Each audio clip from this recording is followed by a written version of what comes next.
세상이 나를 투명인간 취급하기 시작한 건 정확히 75번째 생일 이후였다. 아니, 어쩌면 그 전부터였을지도 모른다.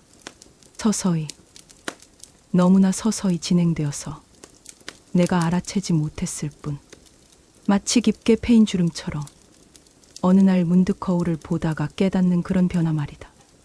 아버지, 이제 혼자 사시기 힘드시잖아요. 큰아들 민수의 목소리는 언제나 그랬듯 차갑고 사무적이었다. 40대 중반에 그는 대기업 부장으로 성공했지만 아버지인 나와 대화할 때만큼은 귀찮은 서류를 처리하는 것 같은 표정을 짓곤 했다. 괜찮아. 나는 아직. 검사 결과 보셨잖아요. 경도인지장애래요. 아버지. 치매 초기 단계라고요. 며느리 선영이 옆에서 거들었다. 그녀의 눈빛에는 노골적인 불편함이 서려 있었다. 마치 유통기한이 지난 물건을 바라보는 듯한. 요양원 알아봤어요. 시설도 좋고 식사도 잘 나온대요. 나는 여기서 살겠다. 내 목소리는 생각보다 단호했다. 30년을 살아온 이 아파트. 24평짜리 낡은 공간이지만 아내와 함께 웃고 울었던 모든 기억이 벽지 하나하나에 스며있는 이곳을 떠날 수는 없었다. 아버지가 고집 부리시면 저희가 힘들어요. 민수는 한숨을 쉬며 서류 봉투를 식탁에 던지듯 놓았다. 요양원 안내 책자와 신청서였다. 다음 주말에 또 올게요. 그때까지 잘 생각해 보세요. 문이 닫히는 소리가 유난히 크게 울렸다.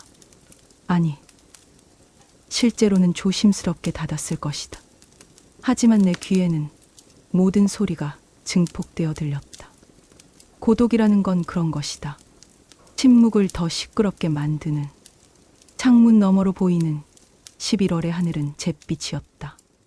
나는 혼자 남겨진 거실을 천천히 둘러보았다. 액자 속 아내의 미소, 먼지가 앉은 훈장들, 누렇게 바랜 벽지.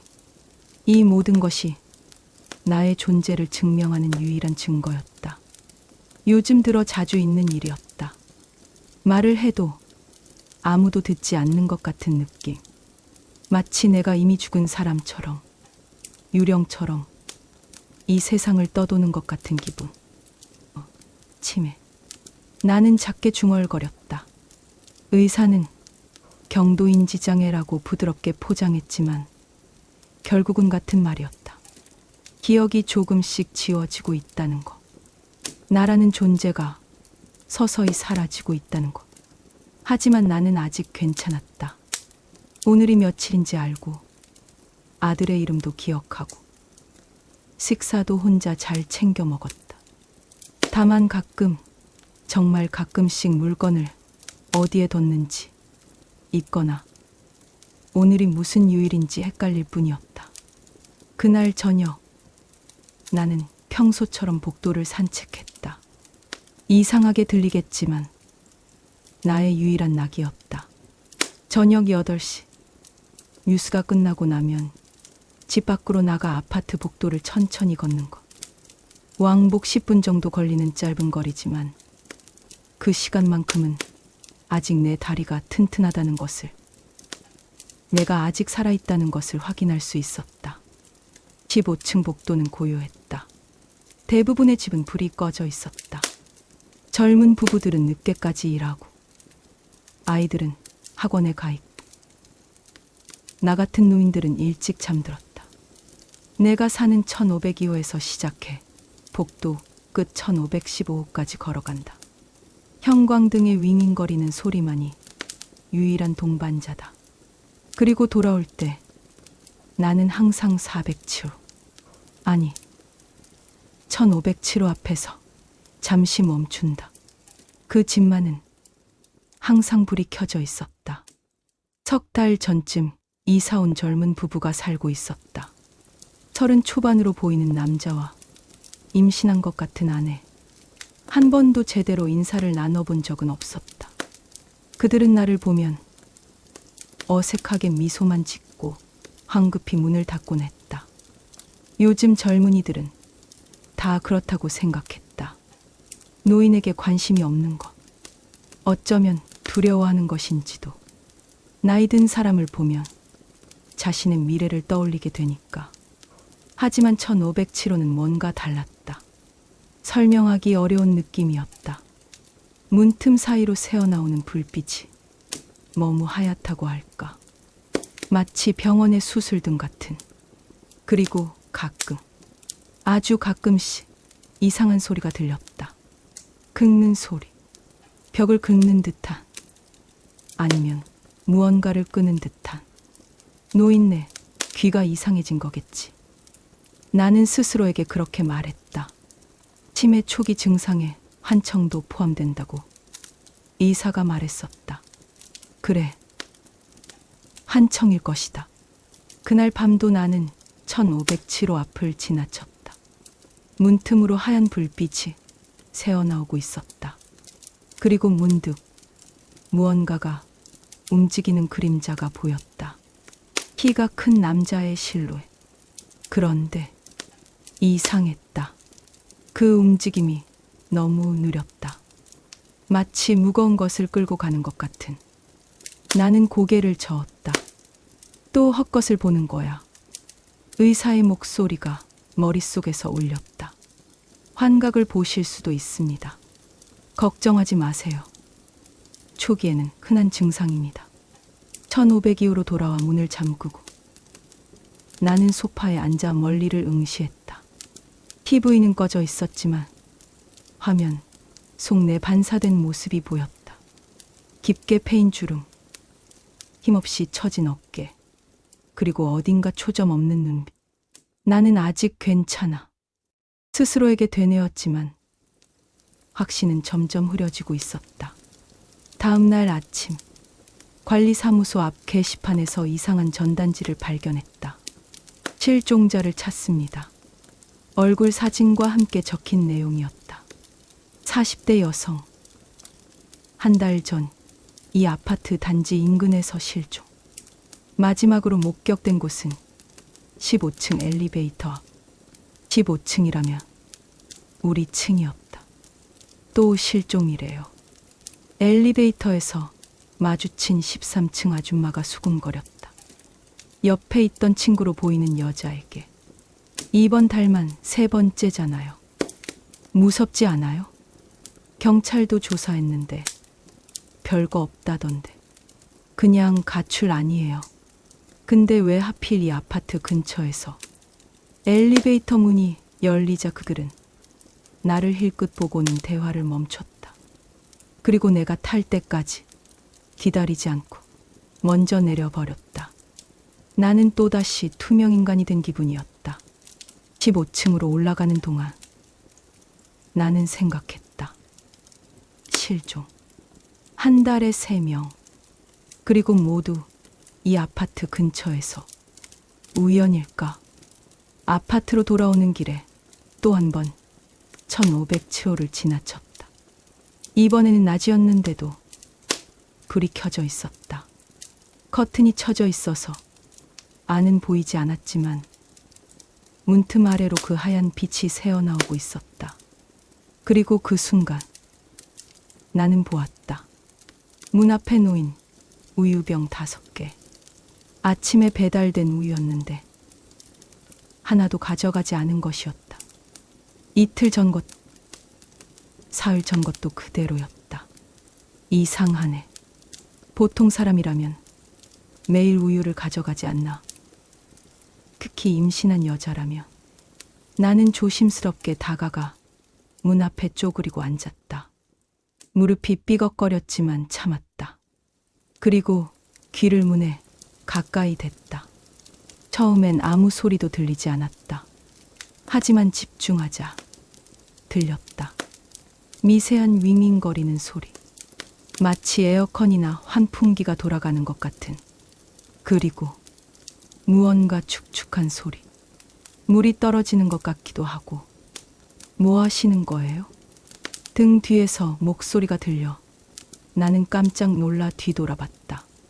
9층에 사는 젊은 남자였다. 택배 상자를 들고 있었다. 아, 저 우유가 쌓여 있길래 혹시 치매 있으세요? 여긴 1507호인데 할아버지는 1502호잖아요. 그의 목소리에는 경계심이 묻어 있었다. 마치 배회하는 치매 노인을 발견한 것처럼. 아니, 나는 조심히 돌아가세요. 남의 집 문 앞에서 그러시면 안 돼요. 나는 황급히 일어섰다. 무릎이 후들거렸다. 그리고 비틀거리며 내 집으로 돌아왔다. 문을 닫고 나서야 깨달았다. 나는 변명을 제대로 하지도 못했다. 그저 어버버하기만 했다. 치매 환자 취급당한 거야. 분노보다는 수치심이 먼저 밀려왔다. 그래. 나는 이제 그런 사람이 되어버린 것이다. 누가 봐도 의심스러운, 조심해야 할 노인. 하지만 정말 내가 이상한 걸까? 아니면 1507호가 이상한 걸까? 그날 밤 잠이 오지 않았다. 계속해서 1507호 생각이 났다. 쌓인 우유병, 하얀 불빛, 그림자, 그리고 그 소리. 새벽 2시쯤 나는 결국 침대에서 일어났다. 그리고 조용히 현관문을 열었다. 복도는 어둠에 잠겨 있었다. 몇 개 안 되는 비상등만이 희미하게 빛나고 있었다. 나는 슬리퍼 소리가 나지 않도록 조심하며 1507호 쪽으로 걸어갔다. 그런데 이상했다. 복도가 이렇게 길었나? 평소에는 10여 걸음이면 도착하는데 오늘은 20걸음을 걸어도 도착하지 않는 것 같았다. 또 헛것이구나. 나는 멈춰 섰다. 어쩌면 지금 이 순간도 환각을 보고 있는 것인지 모른다. 의사의 말이 맞는지도. 치매 환자는 스스로를 믿을 수 없다고. 그때였다. 1507호 문이 열리는 소리가 들렸다. 나는 본능적으로 옆집 현관 옆에 몸을 숨겼다. 심장이 미친 듯이 뛰었다. 인기척이 들렸다. 누군가 나오고 있었다. 나는 숨을 죽이고 조금씩 고개를 내밀어 봤다. 희미한 불빛 속에서 1507호 남자가 보였다. 그는 무언가를 끌고 있었다. 검은색 큰 가방. 캐리어 같은 것이었는데 바퀴가 없어서 질질 끌고 가고 있었다. 그리고 그 가방에서 빨간 액체가 한 방울 떨어졌다. 복도 바닥. 또 나는 비명을 삼켰다. 온몸이 얼어붙었다.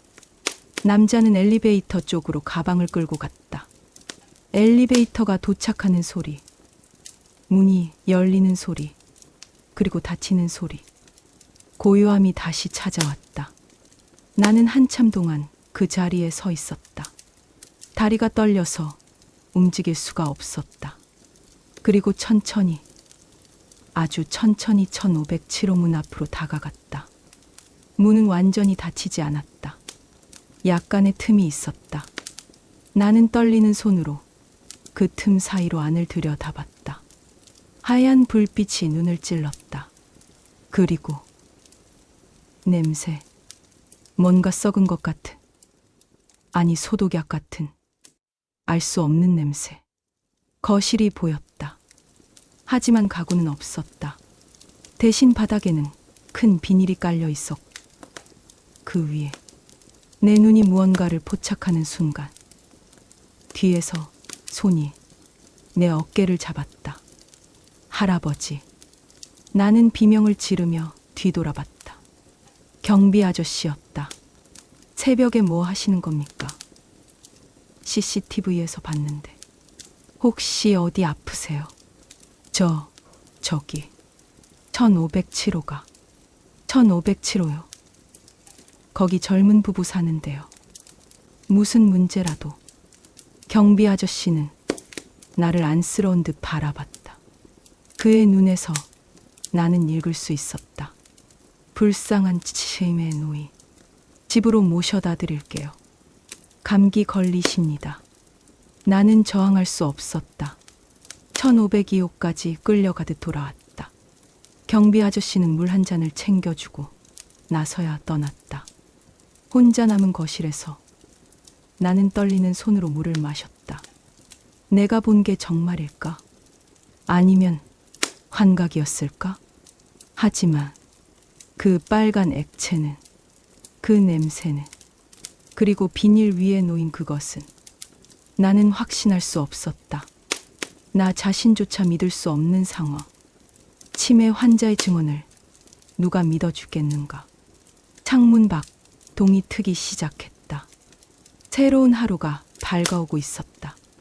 하지만 나에게는 그 어느 때보다 어두운 아침이었다. 사흘이 지났다.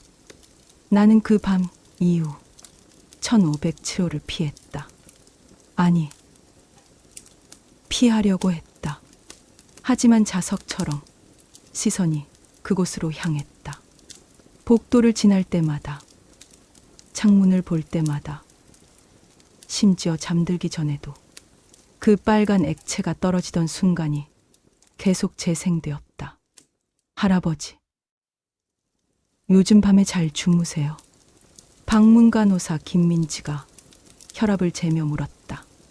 일주일에 2번 오는 그녀는 30대 초반의 친절한 여자였지만 나를 대할 때만큼은 어린아이를 대하듯 했다. 응, 잘 자. 거짓말이었다.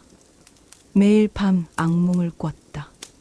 1507호 문이 열리고 그 안에서 무언가가 기어 나오는 꿈. 하얀 불빛이 점점 강해지더니 나를 삼켜버리는 꿈. 약은 잘 드시고 계시죠? 치매 진행을 늦추려면 꼭 복용하셔야 해요. 그녀가 약통을 확인했다. 나는 매일 먹는 척했지만 사실 반쯤은 화장실에 버렸다. 그 약을 먹으면 머리가 멍해졌다. 그리고 지금은 또렷해야 했다. 1507호를 감시하기 위해서. 네, 잘 먹고 있어요. 그럼 됐어요. 다음 주에 또 올게요. 문이 닫히자 나는 창문으로 다가갔다. 15층이라 아래가 잘 보였다. 주차장, 놀이터, 정문, 그리고 저기 1507호 남자가 보였다. 검은색 후드를 입고 차에 뭔가를 싣고 있었다. 트렁크가 열려 있었는데 역시 검은색 가방이 보였다. 나는 서둘러 휴대폰을 꺼냈다. 아들이 사준 스마트폰. 잘 쓰지는 못하지만 사진 찍는 법은 배웠다. 화면을 확대해서 찍었다. 떨리는 손 때문에 초점이 흐릿했지만 그래도 남자의 모습과 차량 번호는 찍혔다. 증거야. 이건 증거가 될 거야. 남자는 주위를 둘러보더니 서둘러 차에 올라탔다. 그리고 빠르게 아파트를 빠져나갔다. 나는 찍은 사진을 들여다봤다. 흐릿하긴 했지만 분명했다. 그 가방, 그리고 잠깐 가방 밑에 뭔가 묻어 있었다. 확대하니 붉은 얼룩이 보였다. 손이 더욱 떨렸다. 경찰에 신고해야 해. 하지만 지난번에도 신고했었다. 새벽에 이상한 소리가 난다고. 1507호가 수상하다고. 할아버지, 층간소음 문제면 관리사무소에 먼저 얘기하시는 게 좋을 것 같은데요. 치매가 있으시다고요. 혹시 잘못 들으신 거 아닐까요? 전화를 받은 경찰관의 목소리는 귀찮다는 투였다. 그리고 결국 아무 일도 일어나지 않았다. 나는 한숨을 쉬며 소파에 앉았다. TV를 켰다. 지역 뉴스가 나오고 있었다. 한 달째 이어지고 있는 연쇄 실종 사건. 경찰은 가출과 범죄의 가능성을 모두 열어두고 수사 중입니다. 실종자는 현재까지 총 5명으로. 5명. 지난주에는 3명이었는데 이제 5명이 되었다. 화면에 실종자들의 사진이 나왔다. 40대 여성, 30대 남성, 50대 여성, 20대 여성, 그리고 새로 추가된 60대 남성. 모두 이 동네 주민들이었다. 우리 아파트나 인근 상가를 다니던 사람들. 나는 핸드폰을 꺼내 실종자 사진을 다시 찍었다. 그리고 메모장을 꺼냈다. 아내가 생전에 쓰던 낡은 수첩. 1507호 관찰일지. 석 달 전 입주. 젊은 부부 남자 30대 초반. 여자 임신 중으로 추정. 항상 불 켜져 있음. 우유 싸이. 7월 17일 새벽 2시 남자가 가방을 끌고 나감. 붉은 액체. 1월 20일 오후 3시 남자가 트렁크에 가방 싣는 것 목격. 나는 떨리는 손으로 글씨를 적었다. 글씨가 삐뚤빠뚤했다. 예전엔 정자로 똑바로 쓸 수 있었는데 손의 힘이 약해진 것도 집중력이 떨어진 것도 모두 치매 때문이었다. 하지만 나는 미치지 않았어. 나는 스스로에게 되뇌었다. 내가 본 것은 환각이 아니다. 1507호에는 분명 무언가 이상한 일이 벌어지고 있다. 그날 저녁 나는 결심했다. 직접 확인하기로. 밤 10시. 평소 산책 시간보다 조금 늦은 시각에 복도로 나갔다. 손에는 작은 손전등과 핸드폰을 꼭 쥐고 있었다. 1507호로 다가가는 동안 심장이 터질 것 같았다. 귀에서 맥박 소리가 쿵쿵 울렸다. 문 앞에 도착했다. 우유병은 여전히 쌓여 있었다. 이제는 7개가 되었다. 상한 우유, 냄새가 희미하게 났다.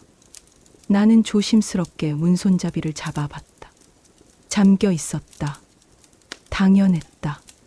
하지만 문틈 아래로 여전히 그 하얀 불빛이 새어나오고 있었다. 그리고 소리도 들렸다. 윙윙거리는 소리. 냉장고나 냉동고 같은. 나는 무릎을 꿇고 문틈에 귀를 바짝 댔다. 관절이 욱신거렸지만 참았다.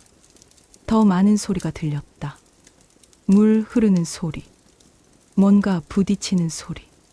그리고 목소리? 아주 희미하게 여자의 신음소리 같은 게 들렸다. 나는 숨을 죽였다. 더 들으려고 귀를 눌렀다. 그때 갑자기 모든 소리가 멈췄다. 정적. 그리고 문 안쪽에서 발소리가 들렸다. 이쪽으로 다가오고 있었다. 나는 황급히 일어나려 했지만 무릎이 굳어서 잘 움직여지지 않았다. 비틀거리며 옆으로 피하려는 순간 문이 열렸다. 1507호 남자가 서 있었다. 우리의 눈이 마주쳤다. 뭐 하시는 겁니까? 그의 목소리는 냉랭했다. 미소는 없었다. 그저 나를 관찰하듯 내려다보고 있었다. 아, 저는 우유가 쌓여 있길래 괜찮으신가 해서. 신경 쓰지 마세요. 우리는 괜찮으니까. 부인, 괜찮으신가요? 임신하셨던 것 같은데. 남자의 눈빛이 변했다. 차갑게 가라앉았다. 아내는 친정에 가 있습니다. 할아버지, 치매가 있으시죠? 나는 움찔했다. 그가 어떻게 알았을까? 관리사무소에서 들었어요. 15층에 치매 어르신이 계신다고. 조심하라고. 혹시 저희 집에 무슨 일 있으면 연락하라고 하더군요. 그는 한 발 더 다가왔다. 나는 본능적으로 뒤로 물러섰다. 할아버지, 앞으로 우리 집 앞에 얼쩡거리지 마세요. CCTV에 다 찍힙니다. 다음에 또 이러시면 경찰 부를 수밖에 없어요. 불법 침입으로요. 그리고 그는 문을 쾅 닫아 버렸다. 나는 그 자리에 한참 서 있었다. 다리가 떨렸다. 무서움 때문인지 아니면 분노 때문인지 알 수 없었다. 치매 환자 취급. 관리사무소에서 소문을 낸 것이다. 15층에 조심해야 할 노인이 있다고. 배회하는 치매 환자가 있다고. 나는 비틀거리며 집으로 돌아왔다. 손이 떨려서 열쇠를 꽂는 것도 한참 걸렸다. 거울에 비친 내 모습은 초라했다. 깊게 패인 주름, 핏기 없는 얼굴, 그리고 겁에 질린 눈빛. 나는 정말 미친 걸까?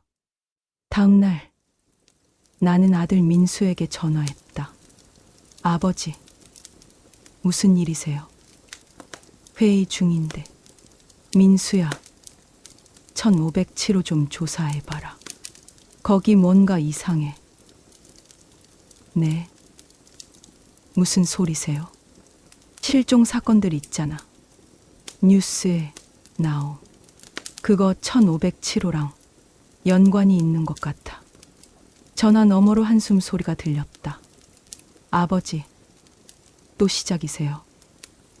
관리사무소에서 전화 왔어요. 아버지가 남의 집 앞에서 서성이신다고. 아니야. 나는 정말로 봤어. 그 남자가 가방을 끌고 가는 걸. 피가 흐르는 걸. 아버지. 민수의 목소리가 커졌다. 그만하세요. 병원에서 뭐라고 했어요? 환각을 볼 수 있다고 했잖아요. 약 제대로 드시고 계세요. 약은 먹고 있어. 하지만 이건 환각이 아니야. 내가 사진도 찍었어. 사진을 보내보세요. 나는 떨리는 손으로 핸드폰을 조작했다. 어떻게든 사진을 찾아서 아들에게 전송했다. 잠시 침묵이 흘렀다. 아버지, 이게 뭐예요? 너무 흐릿해서 아무것도 안 보이는데. 확대해봐. 가방 밑에 붉은 얼룩이. 아버지, 이건 그냥 그림자예요. 핸드폰 흔들려서 찍힌 거고요. 아버지, 제발 요양원에 가시는 게 어때요? 거기서 전문적으로 관리받으시면. 나는 안 가. 나는 소리를 질렀다. 그리고 전화를 끊어버렸다. 혼자 남은 거실에서 나는 사진을 다시 들여다봤다. 정말 그냥 그림자였을까? 흐릿한 사진 속에서 붉은 얼룩은 확실하지 않았다. 그림자일 수도, 차체의 반사일 수도 있었다. 나는 핸드폰을 내려놓고 머리를 감싸 쥐었다. 내가 정말 미쳐가는 걸까? 그날 밤 나는 또다시 악몽을 꿨다. 1507호 문이 열리고 그 안에서 5명의 얼굴이 나를 바라봤다. TV에서 봤던 실종자들이었다. 그들의 입이 움직였다. 우리를 찾아줘. 아무도 우리를 찾지 않아. 나는 비명을 지르며 깨어났다. 온몸이 땀으로 젖어 있었다. 시계를 보니 새벽 3시. 물을 마시러 부엌으로 가는데 창문 밖에서 뭔가 움직이는 게 보였다. 나는 서둘러 창문으로 다가갔다. 주차장에 차 한 대가 서 있었다. 1507호 남자의 차였다. 그리고 그는 또다시 트렁크에서 뭔가를 꺼내고 있었다. 이번에도 검은 가방. 나는 핸드폰을 들었다. 사진을 찍으려고. 하지만 손이 너무 떨려서 초점이 잡히지 않았다. 그때 남자가 고개를 들었다. 그리고 내가 있는 15층을 올려다봤다. 우리의 눈이 마주친 것 같았다. 남자는 천천히 미소를 지었다. 하얀 치아가 보였다. 가로등 아래서 그의 얼굴은 기괴하게 일그러져 보였다. 나는 뒤로 물러섰다. 심장이 미친 듯이 뛰었다. 날 봤어. 그가 날 봤어. 커튼을 닫고 나는 소파에 쓰러져 앉았다. 숨을 헐떡였다. 경찰에 다시 신고해야 할까? 하지만 믿어줄까? 치매 노인의 말을 아들에게 다시 전화할까? 하지만 또 요양원 얘기를 할 것이다. 나는 완전히 고립되어 있었다. 아무도 내 말을 믿지 않는 상황에서 1507호의 남자만이 나를 알아봐 주고 있었다. 그것도 위협적인 방식으로. 이틀 후 또 다른 실종 사건이 발생했다. 이번에는 14층에 사는 50대 남성이었다. 이틀 전 저녁 산책을 나간다고 나갔다가 돌아오지 않았다.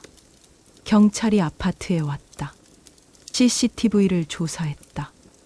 나는 이번에야말로 말해야 한다고 생각했다. 1507호에 대해, 내가 목격한 것들에 대해. 관리사무소에서 경찰과 미팅이 있다는 소식을 듣고 나는 그곳으로 향했다. 실종자는 엘리베이터를 타고 1층으로 내려간 게 마지막입니다. 그 이후로는 주차장 CCTV에도 잡히지 않았고 경찰이 설명하고 있었다. 나는 조심스럽게 손을 들었다. 저기, 제가 아는 게 있는데요.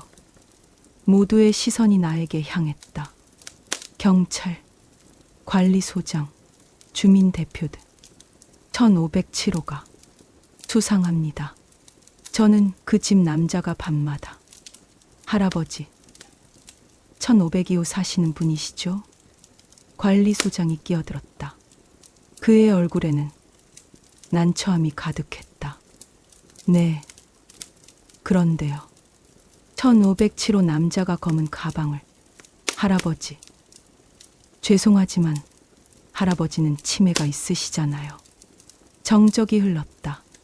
경찰이 나를 쳐다봤다. 동정 어린 눈빛이었다. 할아버지, 혹시 약은 잘 드시고 계세요? 보호자분 연락처 있나요? 아니, 내 말 좀 들어보세요. 나는 정신이 멀쩡해요. 1507호가. 할아버지, 일단 진정하시고. 관리소장이 나를 밖으로 이끌었다. 방해하지 마시고 집에 가 계세요. 아드님한테 연락드릴게요. 나는 밀려나듯 복도로 나왔다. 문이 닫혔다. 안에서 작게 들리는 목소리. 불쌍하시네. 치매인데 혼자 사신대요. 요양원은 안 가신대요. 아들분도 골치 아프시겠다. 나는 그 자리에 멍하니 서 있었다. 아무도 내 말을 믿지 않는다. 나는 치매 환자일 뿐이다. 헛것을 보고 이상한 소리를 듣고 망상에 사로잡힌 엘리베이터를 타고 15층으로 올라가는 동안 거울에 비친 내 모습을 봤다. 초췌하고 늙고 믿을 수 없는 존재. 층수 표시가 15를 가리켰다. 문이 열렸다. 그리고 복도 끝에 1507호 남자가 서 있었다. 그는 나를 보고 있었다. 여전히 그 냉소적인 미소를 띠고 그는 천천히 고개를 기울이며 입 모양으로 말했다. 아무도 안 믿어요. 할아버지. 그리고 자기 집 안으로 들어가 문을 닫았다. 나는 그 자리에 얼어붙었다. 그가 맞았다. 아무도 나를 믿지 않는다. 나는 혼자였다. 완전히, 철저하게 고립되어 있었다. 집으로 돌아와 문을 잠그고 나는 소파에 주저앉았다. 메모장을 꺼내서 떨리는 손으로 적었다. 실종자 6명. 모두 15층 근처에서 마지막 목격. 1507호 남자가 나를 감시하고 있음. 아무도 믿지 않음. 나 혼자서 뭔가 해야 함. 하지만 뭘 할 수 있단 말인가? 75세의 치매 환자가 창밖을 바라봤다. 해가 지고 있었다. 어둠이 찾아오고 있었다. 그리고 그 어둠 속에서 1507호의 하얀 불빛만이 또렷하게 빛나고 있었다. 마치 나를 유혹한. 들어와. 진실을 보고 싶으면 직접 들어와. 나는 주먹을 쥐었다. 떨림을 멈추려고 결심이 섰다. 직접 들어가 볼 것이다. 1507호 안으로. 진실을 밝혀내기 위해. 설령 그것이 내 마지막 행동이 될지라도. 기회는 사흘 후에 찾아왔다. 새벽 5시. 나는 복도에서 1507호 남자가 쓰레기 봉투를 들고 나가는 것을 목격했다. 그는 엘리베이터를 탔고 층수 표시는 지하 1층까지 내려갔다. 쓰레기 버리러 간 것이다. 왕복 최소 5분. 나에게는 5분이 있었다. 떨리는 손으로 현관문을 열고 나는 조심스럽게 복도로 나섰다. 심장이 귓가에서 터질 듯 울렸다. 숨소리마저 너무 크게 들려서 누군가 듣지 않을까 두려웠다. 1507호 문 앞에 섰다. 손잡이를 잡았다. 혹시나 했는데 잠겨 있었다. 당연했다. 하지만 나는 준비해왔다. 주머니에서 작은 철사 하나를 꺼냈다. 아내의 머리핀이었다. 오래전 젊었을 때 자물쇠 수리 일을 했던 기억이 어렴풋이 났다. 내 손은 아직 기억하고 있을까? 떨리는 손으로 철사를 자물쇠에 집어넣었다. 1번, 2번. 손가락에 힘이 없어서 자꾸 빠졌다. 땀이 이마로 흘러내렸다. 제발, 제발. 찰칵. 문이 열렸다. 나는 믿을 수 없다는 표정으로 손잡이를 내려다봤다. 정말 열렸다. 내 늙은 손이 해낸 것이다. 문을 조심스럽게 밀었다. 삐걱거리는 소리가 나지 않도록 천천히. 그리고 안으로 들어섰다. 첫 번째로 느낀 건 냄새였다. 소독약. 아니, 표백제 같은 강한 화학약품 냄새. 그리고 그 아래 깔린 또 다른 냄새. 썩은 고기 같은. 아니면 죽음 같은. 나는 코를 막으며 거실을 둘러봤다. 가구가 없었다. 텅 비어 있었다. 소파도, 테이블도, TV도. 대신 바닥 전체에 두꺼운 비닐이 깔려 있었다. 투명한 비닐 위로 붉은 얼룩들이 군데군데 보였다. 제대로 닦아내지 못한 핏자국. 온몸이 얼어붙었다. 하지만 나는 더 깊이 들어갔다. 진실을 확인해야 했다. 거실을 지나 안쪽 방으로 향했다. 문이 반쯤 열려 있었다. 그 안에서 하얀 불빛이 새어나오고 있었다. 그리고 윙윙거리는 소리. 냉동고나 업소용 냉장고 같은. 나는 떨리는 손으로 문을 더 밀었다. 그리고 본 것을 평생 잊지 못할 것이다. 방 안에는 대형 냉동고 3대가 놓여 있었다. 모두 가동 중이었다. 차가운 김이 새어나오고 있었다. 벽면에는 각종 도구들이 걸려 있었다. 칼, 집게, 그리고 이름 모를 의료기구들. 그리고 작업대 위에는 검은 비닐봉투들이 쌓여 있었다. 나는 다가가서 하나를 조심스럽게 열어봤다. 안에는 옷가지들이 있었다. 핏자국이 묻은 셔츠, 찢어진 바지, 구두. 다음 봉투를 열었다. 지갑들이었다. 신분증이 그대로 들어있는. 나는 떨리는 손으로 신분증 하나를 꺼냈다. 김영수.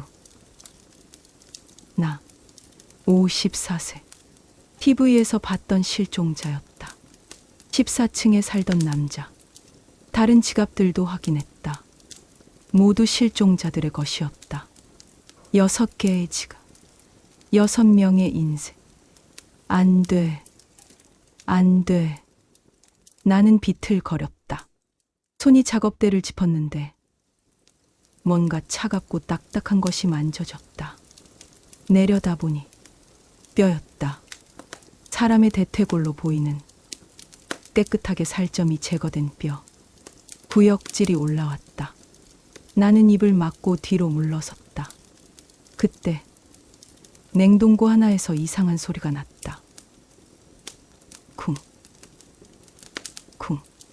안에서 뭔가 움직이는 소리였다. 나는 공포에 질려 얼어붙었다. 하지만 호기심이, 아니 확인해야 한다는 의무감이 나를 움직였다.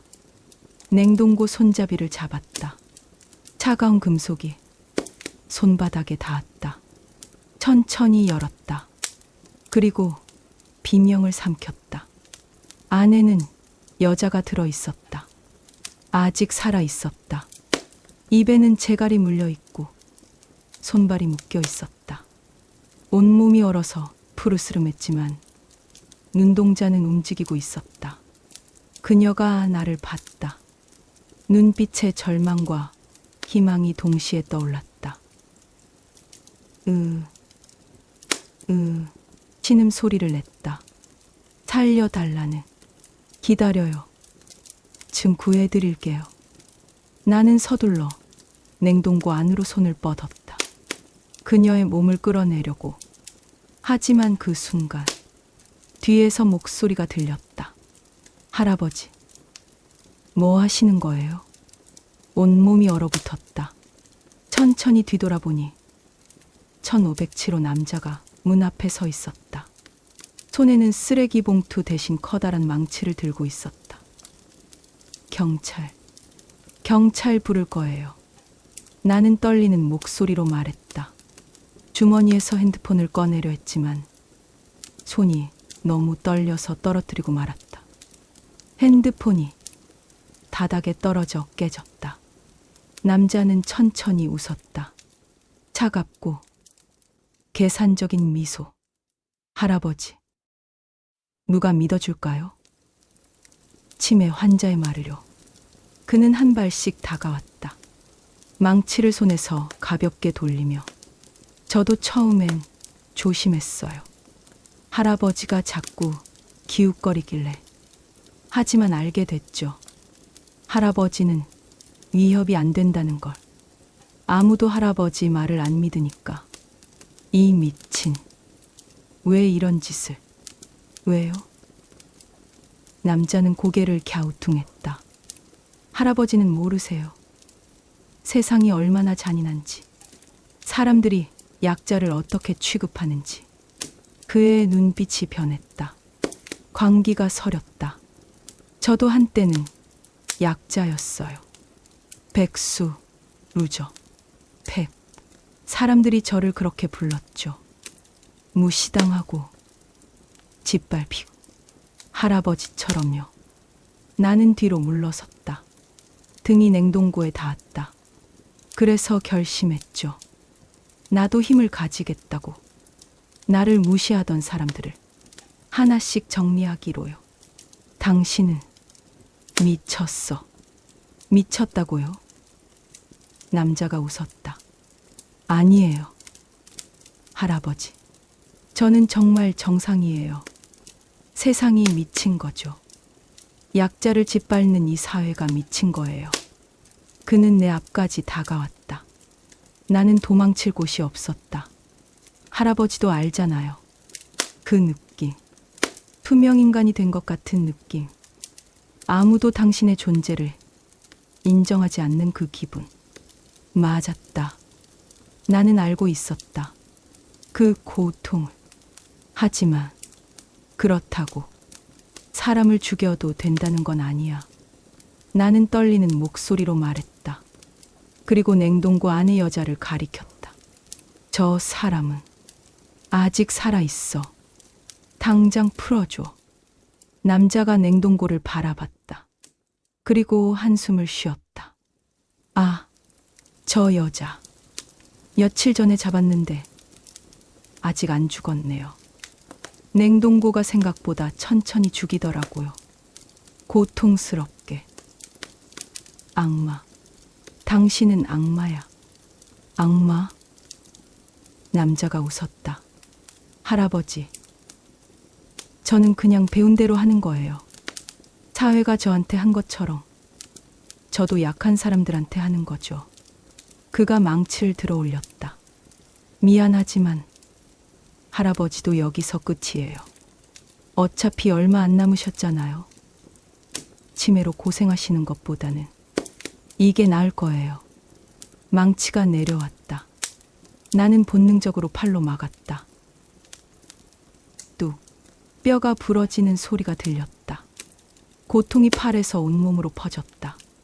비명을 질렀다. 조용히 하세요. 방음은 되지만 너무 크게 소리 지르면. 남자가 다시 망치를 들어 올렸다. 나는 바닥에 쓰러졌다. 부러진 팔을 움켜쥐고 신음했다. 이렇게 끝나는 건가? 아내의 얼굴이 떠올랐다. 아들의 얼굴도. 그리고 후회가 밀려왔다. 요양원에 갈 걸. 순순히 따를 걸. 그랬다면 지금 이런 일은. 하지만 동시에 다른 생각이 들었다. 아니야. 나는 옳았다. 내가 본 것은 환각이 아니었다. 나는 미치지 않았다. 그리고 적어도 진실을 알아냈다. 이것만으로도 의미가 있었다. 망치가 내 머리를 향해 떨어졌다. 그 순간 경찰이다. 움직이지 마. 문이 벌컥 열리며 함성이 터졌다. 경찰 4명이 총을 겨누며 들어왔다.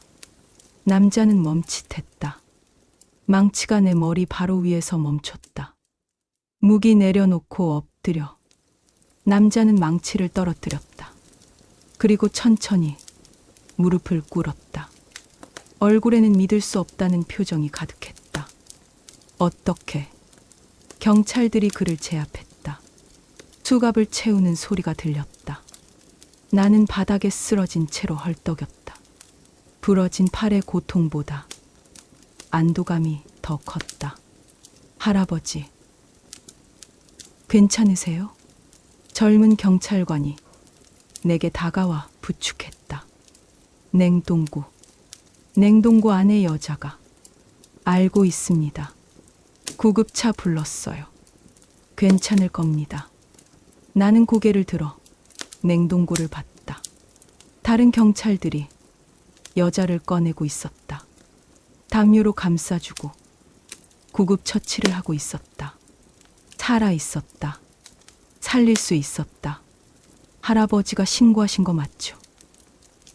어젯밤에 나는 혼란스러웠다. 신고. 나는 핸드폰이 망가져서. 치매 때문에 기억 못 하실 수도 있겠네요. 어제 밤 11시에 할아버지 집 전화로 신고 들어왔어요. 1507호에서 살인이 벌어지고 있다고. 증거 사진도 보내주셨고요. 집 전화? 나는 기억을 더듬었다. 어젯밤 나는 뭘 했지?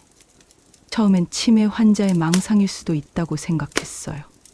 하지만 할아버지가 보내신 사진들이 너무 구체적이었어요. 냉동고, 도구들, 지갑들. 그래서 영장받아서 새벽에 급습하려고 했는데 경찰관이 미소 지었다. 할아버지가 먼저 들어오셨네요. 용감하셨어요. 용감. 나는 웃었다. 웃음이 울음으로 변했다. 75세의 치매 환자가, 아무도 믿어주지 않던 늙은이가 결국 해냈다. 구급차가 도착했다. 냉동고 속 여자가 먼저 실려 나갔다. 생존 가능성이 높다고 했다. 나도 들것에 실렸다. 부러진 팔을 치료받아야 했다. 복도로 나가는 길에 주민들이 모여 있었다. 모두 놀란 표정으로 상황을 지켜보고 있었다. 관리소장이 보였다. 얼굴이 새하얘져 있었다. 할아버지, 정말 맞았군요. 죄송합니다. 제가 믿지 않았습니다. 나는 고개를 저었다. 용서한다는 의미였다. 엘리베이터가 도착했다. 문이 열리자 아들 민수가 뛰어나왔다. 아버지, 그의 얼굴에는 눈물이 고여 있었다. 아버지, 정말 죄송해요. 제가 아버지 말을 믿지 않았어요. 괜찮아, 민수야. 나는 작게 웃었다. 고통스러웠지만 행복했다. 나도 내가 미친 줄 알았으니까. 구급차에 실리는 동안 나는 하늘을 올려다봤다. 새벽이 밝아오고 있었다. 어둠이 물러가고 빛이 찾아오고 있었다. 마치 내 인생처럼 아무도 믿지 않던 치매 노인의 증언이 결국 6명의 실종자를 찾아냈고 1명의 생명을 구했다. 구급차 안에서 경찰이 다가와 말했다. 할아버지, 덕분에 큰 사건 해결했습니다. 감사합니다. 표창장 받으실 거예요. 표창장. 나는 웃었다. 오랜만에 진심으로 인정받는다는 것, 존재를 증명한다는 것. 이것이 얼마나 값진 일인지. 75년을 살아오며 오늘만큼 내가 의미 있다고 느낀 적은 없었다. 사이렌 소리가 울렸다. 구급차가 출발했다. 나는 눈을 감았다. 부러진 팔은 아팠지만 마음은 이상하게 평온했다. 나는 해냈어. 그리고 깊은 잠에 빠져들었다. 하지만 이야기는 아직 끝나지 않았다. 병원 침대에서 깨어났을 때 나는 이상한 것을 발견했다. 침대 옆 서랍에 놓인 낡은 수첩. 아내의 수첩이었다. 내가 메모를 적던 그것. 펼쳐보니 마지막 페이지에 낯선 글씨가 적혀 있었다. 잘했어요, 여보. 당신은 항상 옳았어요. 당신의 아내. 나는 얼어붙었다. 이건 아내의 글씨체였다. 하지만 아내는 3년 전에 세상을 떠났다. 나는 떨리는 손으로 수첩을 다시 들여다봤다. 그리고 깨달았다. 어젯밤 집 전화로 신고를 한 것, 사진을 보낸 것, 그 모든 것을 내가 했다고 했지만 나는 기억하지 못했다. 치매 때문일까? 아니면 창문 밖을 바라봤다. 해가 중천에 떠 있었다. 그리고 유리창에 비친 내 모습 뒤로 한순간 다른 그림자가 스쳤다. 아내의 실루엣 같은. 나는 눈을 감았다. 진실이 무엇이든 중요한 건 하나였다. 나는 혼자가 아니었다. 그리고 나는 해냈다. 세상이 당신을 보이지 않게 만들어도 당신은 여전히 존재한다. 세상이 당신의 말을 믿지 않아도 진실은 변하지 않는다. 나이는 숫자일 뿐 당신의 가치를 결정하지 못한다. 당신은 지금도 여전히 빛나고 있다.